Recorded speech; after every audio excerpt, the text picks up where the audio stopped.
Welcome to This Racing Life. This week we've travelled up to Yorkshire and we're here at Spigot Lodge, the home of Karl Burke, who started off this season with arguably his strongest team to date. We talked to him about his expectations, his mindset after such a fabulous year last year, and some of his stable stars. And coming up a bit later, we visit Charlie Johnston in his first year since taking over from his father Mark, and we talk to him about his hopes for the Derby and the Oaks. All that and much more coming up on this episode.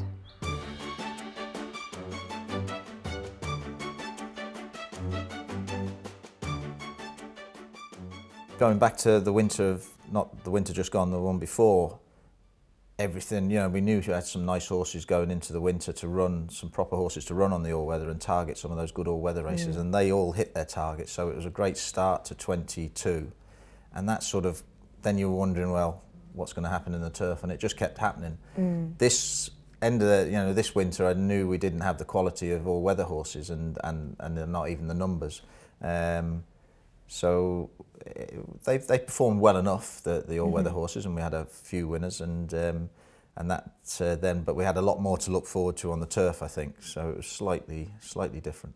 So has there been a bit of a shift with the focus of the horses, where you're saying that all-weather used to have quite a busy Christmas, winter periods? You always knew that this was a different kind of horse that you could focus on, so the mentality has to sort of change to how you approach your year. Yeah.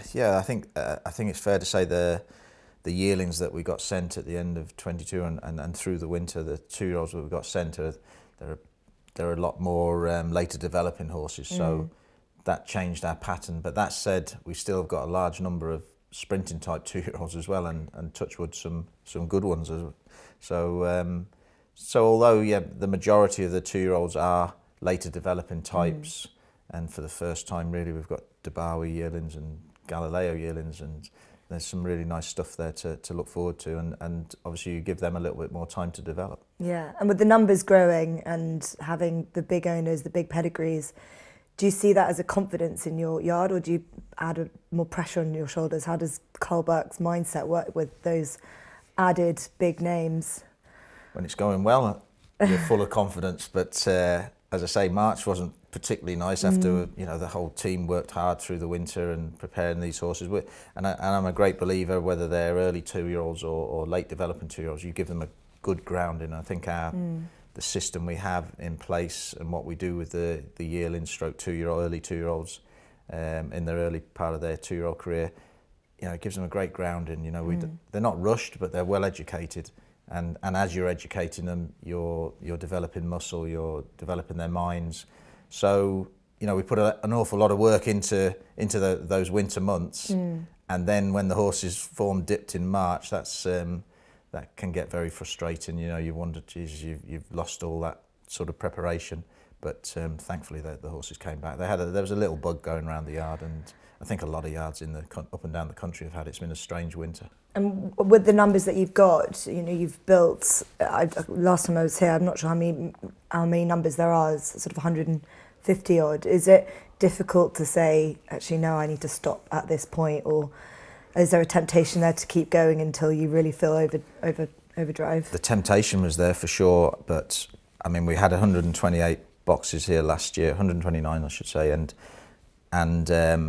we've actually put another 10 up. We have 139 boxes, but that is it. I actually bought another barn of 10 to be delivered, but I'm not going to put that up. That's going out. That's going to be sold on. 139 is more than enough for us. I like to be hands-on with the horses, and if I can't make it work with those numbers, then it's not going to work with 250 horses. Yeah, I've got to mention Cold Case to start with. How satisfying was it to see him develop into the 3-year-old that you hope he would be? Yeah, very much so, because having bought him as well as that was the first horse I bought for Sheikh Mohammed Obeid at the sales, so that did give me a lot of satisfaction. I loved him as a yearling. I loved him through his 2-year-old career. Probably wasn't quite as good a 2-year-old as I hoped he would be, although he was very good. So to see him develop through the winter, I would definitely say he's taken a step forward. I think Marshman has taken a step forward, but I think Cold Case has probably taken a bigger step. Him to go to Royal Ascot and have a proper Group 1 chance, do you think that that's what he seems to be at this stage? Do you think you've got a Group 1 For horse sure, level? I think so. I think so. Certainly as in the 3-year-old category, yeah, for sure. I mean, on paper it was a very strong race. Time will tell whether Archie's horse is trained on. I'm sure it's trained on to a degree, but you know, it didn't look as though it'd grown an awful lot. Third horse was a big price, but he's a respectable horse.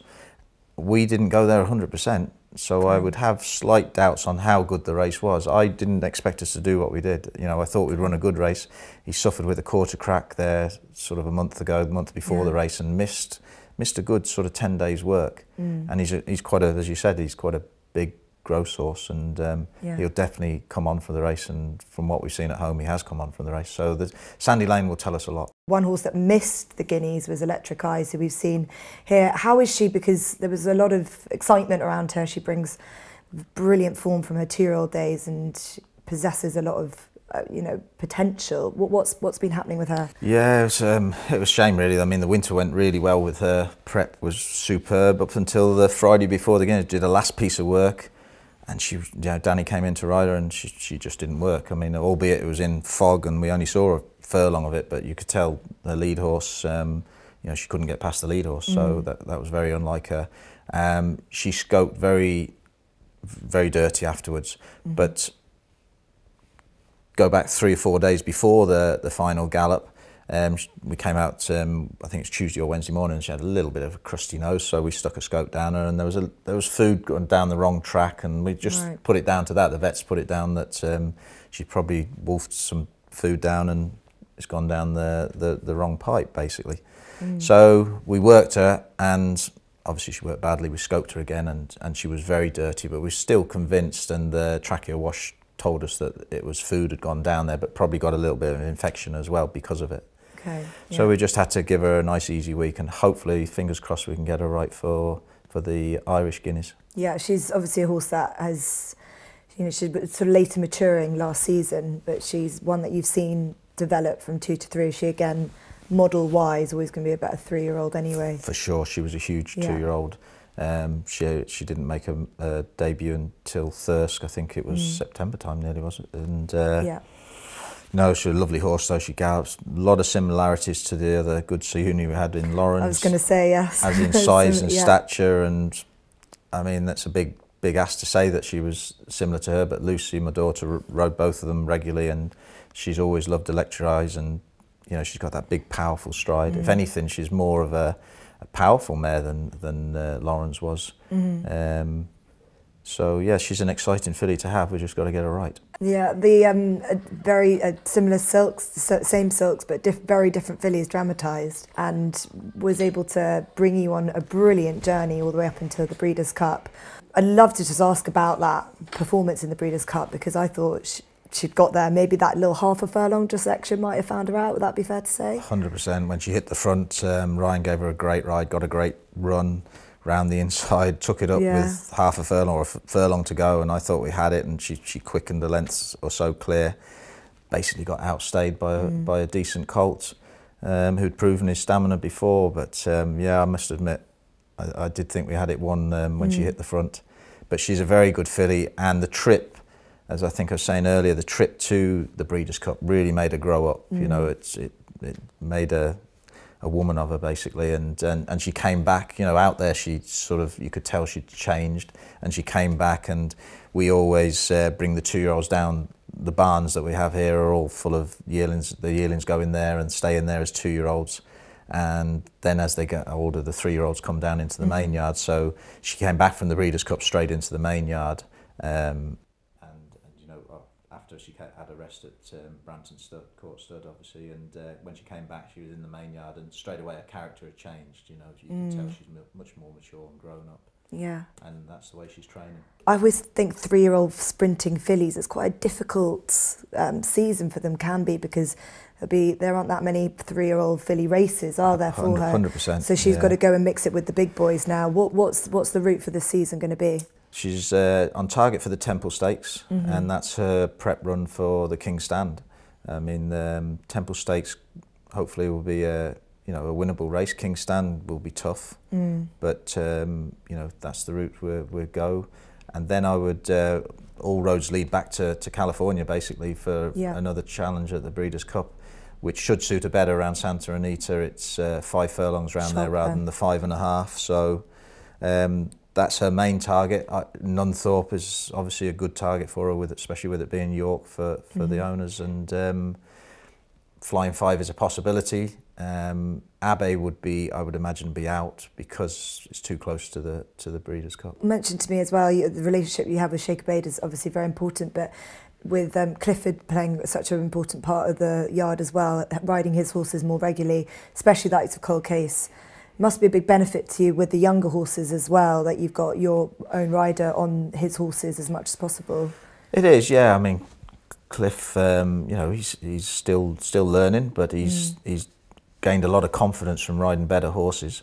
Obviously, some of the owners like Clipper have got Danny. You know, they retain their own jockeys, which is great. You know, I have no issue with that. But it's great to be able to give the lads that are in every day the opportunities. If nothing else, it just gives them the incentive to come in and do the hard work, and not do the hard work and think then somebody else is going to jump on them. And you know, all the effort that goes through, especially with the 2-year-olds, you know, in the stalls, you know, you get a tricky one in the stalls.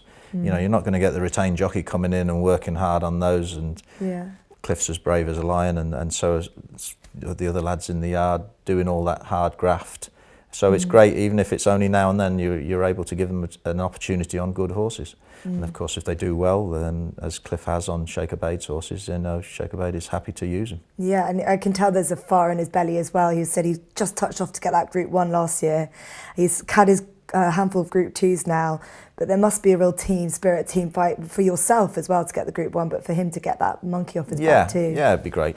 You know, hopefully that will come, but you know, he's got to keep working at that and keep his head down. But he takes his knocks well. He missed out on obviously the Group 3 this week in Longchamp with a ban, but you know, that's part of the jockey's life, I suppose. Karl's a great man. He's given me plenty of opportunities, and to put me on some nice horses and then they go and win like that, it's great. Karl's looked after me ever since I've worked here. I was over the moon to get my first Group 2s last year. It's great to ride all winners, but when you start getting on some really nice horses in some better races, it's a better thrill. We've got plenty of lovely horses that could be Group 1 potential. Nearly had the Group 1 last year in France. But no, we'll be kicking on, and hopefully we'll get that Group 1 somewhere. So do you think in terms of building from such a successful year for you personally and Karl, that you're in the best spot that you've ever been, like professionally and all the rest? Yeah, definitely. I'm in a brilliant spot. I ride most of Karl's, and he's given me great opportunities. I'm delighted for it. The 2-year-olds coming into this Royal Ascot, what kind of team do you feel like you're going to build for that week? I think elite status is very good. I think he's got a huge amount of potential. You know, again, we've always liked him, and he did, you know, he's done really well through the winter. He's a lovely scopy son of Havana Grey. A lot of similarities to Havana Grey in his temperament. Nice horse again to be around, unless you go in there when he's being fed or anything like that. He'll kill you when his food's in front of him. But and a very relaxed horse out, unless something really just spooks him, and then he goes from 0 to 100 mile an hour very quickly. And Havana was very like that. So, but I think he's got more scope than Havana Grey. You know, he's a bit more length to him, and you know, a bit more size to him. So he's very exciting. I think he only went 75%, 80% to Doncaster. Yeah. Tom Eves rode him that day and loved him. If I came back to you at the end of the year and we had this conversation, what would be the one thing that you want to try and get under the belt of the Karl Burke team for this season? What would make you really, really happy? I think we've got horses that have got chances of winning Group 1 races. I'm not saying they will run, and it'd be great to win a Group 1 again. I think that's important, you know, for the progression, to keep the progression going. So I think that's probably the main aim, is to win a Group 1 race with one of them. We've got a few darts to throw at the board, so hopefully we hit the bullseye with something. From one superpower of the north to the next, we've come here to Kingsley Park to visit Charlie Johnston, who looks to have classic ambitions in his first season as sole licence holder. You know, for a number of years now, we've obviously been trying to plan the succession as such, and trying to think of how to make that as smooth as possible in particular for our owners and our customers. And when the option to have a joint licence came in, that seemed like an obvious stepping stone for us. But probably, in all honesty, yes, we expected for the joint licence to go on for a bit longer.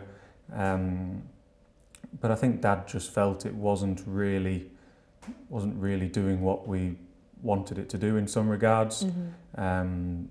You know, people were still, I guess, a lot of the difficulty in that situation is that, and everyone just thinks of it as still Mark Johnston Racing, and he's just added his son on to help him along a bit, and perhaps I wasn't taking the responsibility as much as I needed to, mm-hmm. and at the same time getting the coverage that it really was a 50-50 partnership. I think in those situations people probably presume it's still 80-20, when in reality it was 50-50,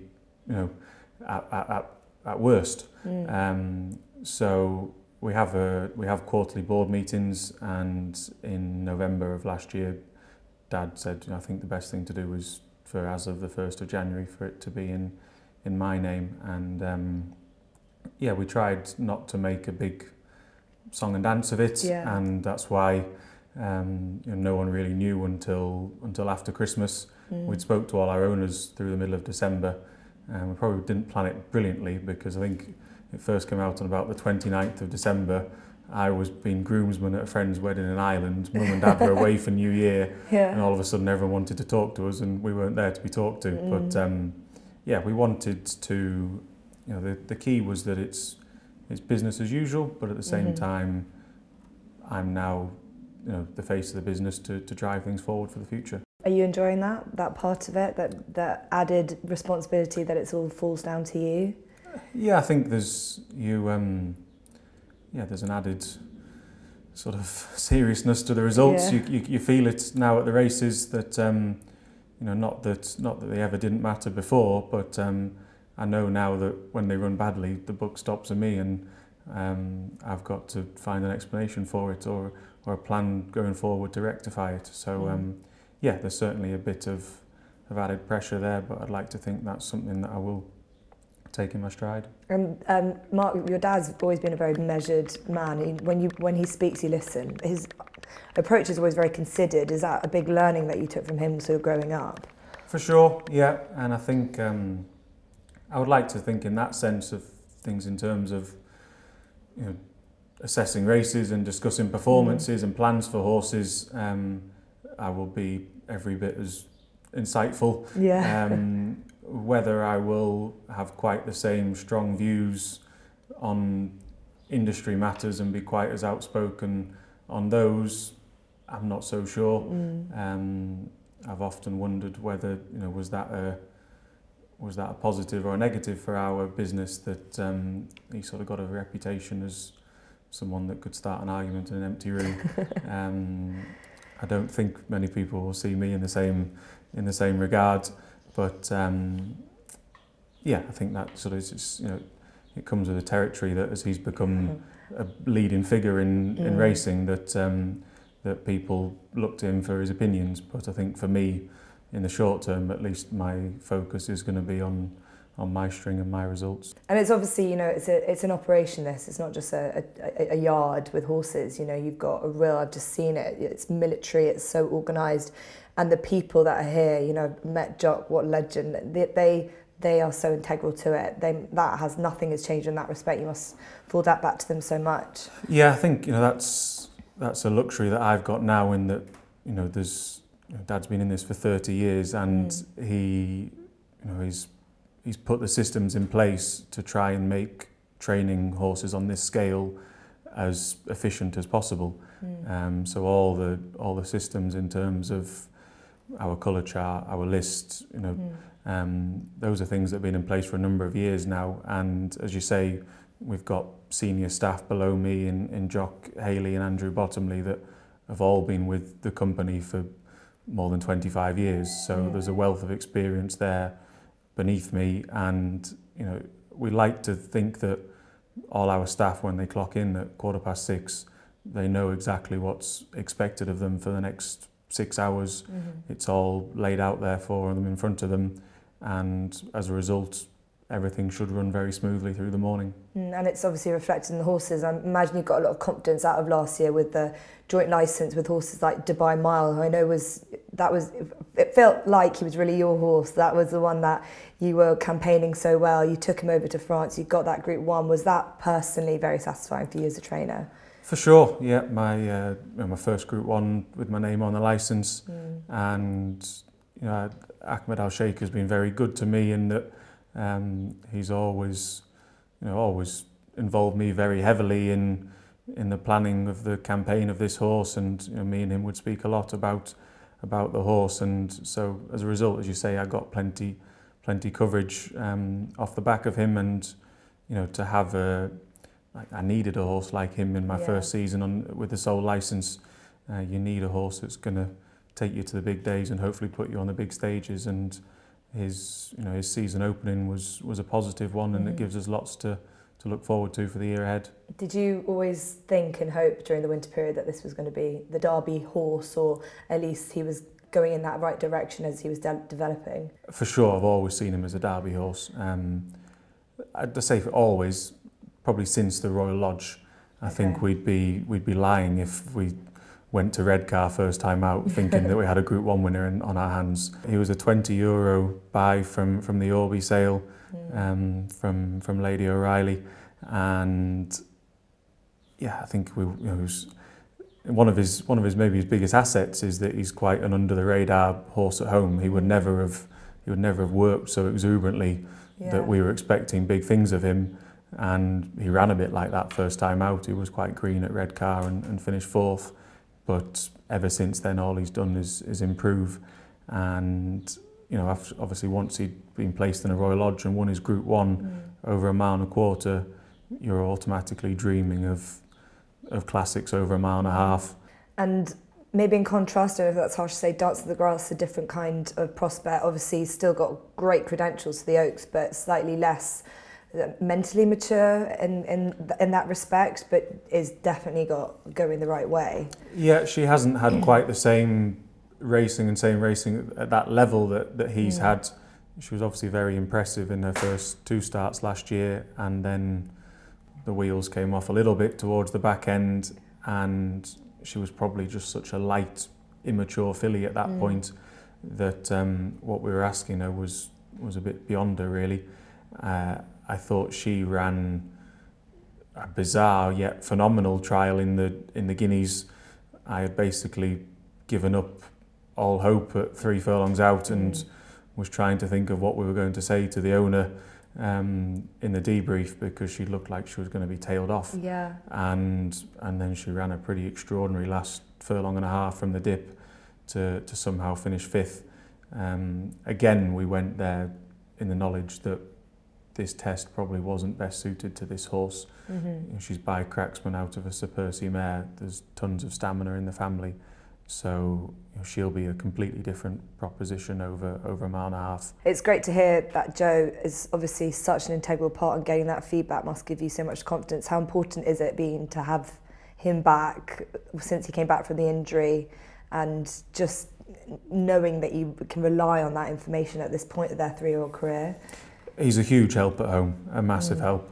Even Dubai Mile, Danny rode him at Newmarket, but Joe had done all the preliminary work up until that point, so he would be riding all our best horses in their homework, and he has a great knack of the horses do enough for us to get them fit and to find out their well-being, but they never do too much, and that's always something you're guarding against with all jockeys really that come in to ride out.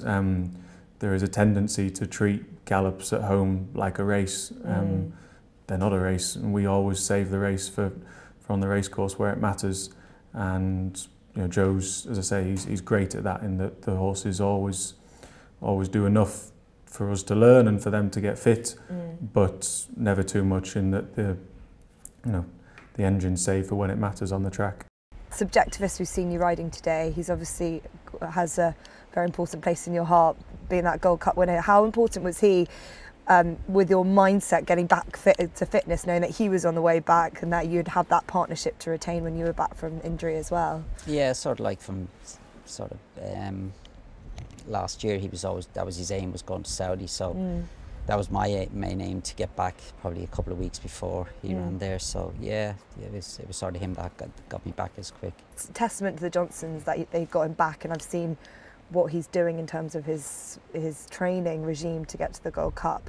Looking at the Gold Cup picture, what kind of confidence do you have with the horse and where he is, and knowing what it took to win the Gold Cup? Yeah, I think he's just as good now, and you know, they've done a lot of work with him in the yard here with the swimming and the water walk and everything like that. So yeah, I think I'd be confident now he's going to run a big race. How satisfying is it to see this horse come back from what was such a horrific injury for so long?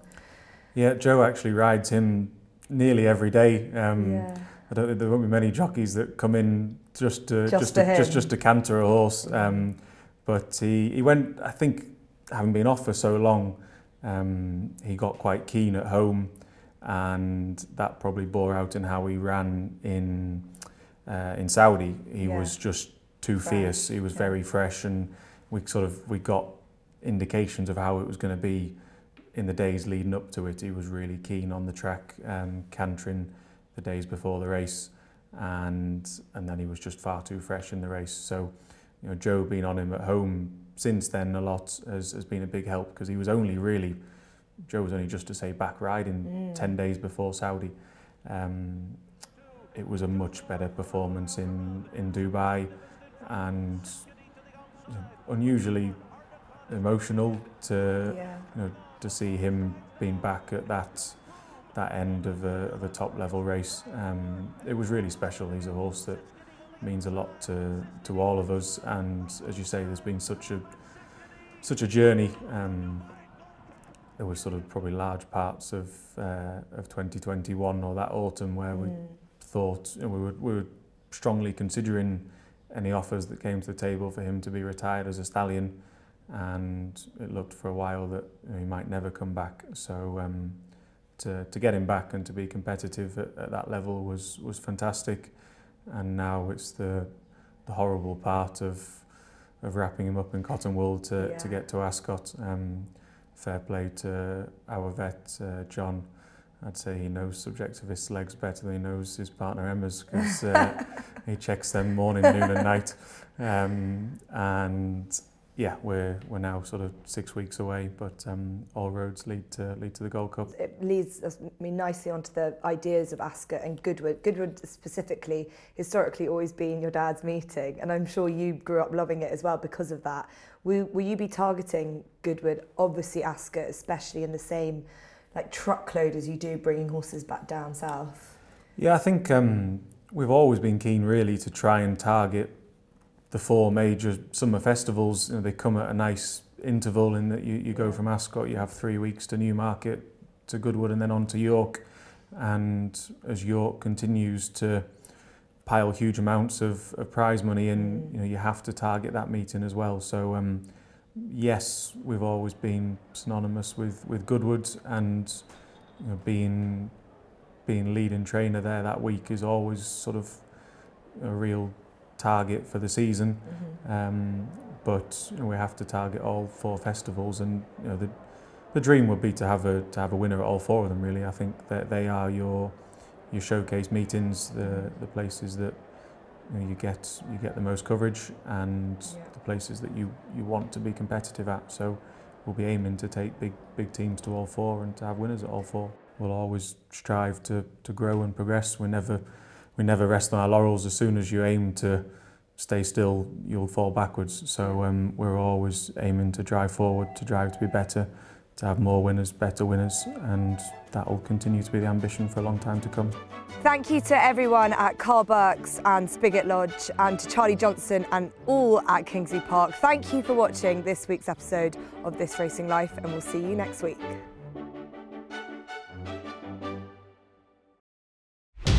Watch live racing now on racingtv.com.